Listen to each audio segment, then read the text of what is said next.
நற்செய்தி வாசகம். லூக்கா எழுதிய நற்செய்தி 8ஆம் அதிகாரம். ஆண்டவரின் உயிருள்ள வார்த்தைகள் 19 21 முடிய. இயேசுவின் தாயும் சகோதரர்களும் அவரிடம் வந்தார்கள். ஆனால் மக்கள் திரளாக இருந்த காரணத்தால் அவரை அணுக முடியவில்லை. உம் தாயும் சகோதரர்களும் உம்மை பார்க்க விரும்பி வெளியே நின்று கொண்டிருக்கிறார்கள் என்று அவருக்கு அறிவித்தார்கள். அவர் அவர்களை பார்த்து, இறை வார்த்தை கேட்டு அதன்படி செயல்படுகிறவர்களே என் தாயும் என் சகோதரர்களும் ஆவார்கள் என்றார். இது வாழ்வு தரும் கிறிஸ்துவின் நற்செய்தி. கிறிஸ்துவே உமக்கு புகழ்.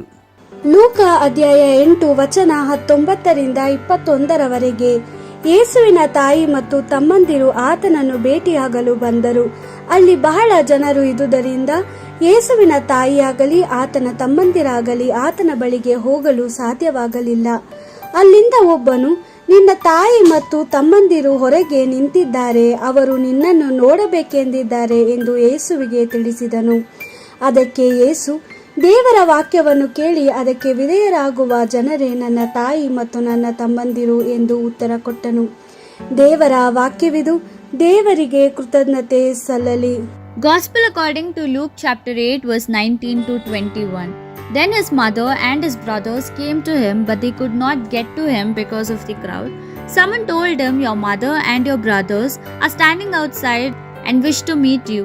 Then Jesus answered, my mother and my brothers are those who hear the word of God and do it. The Gospel of the Lord. Praise to you, Lord Jesus Christ.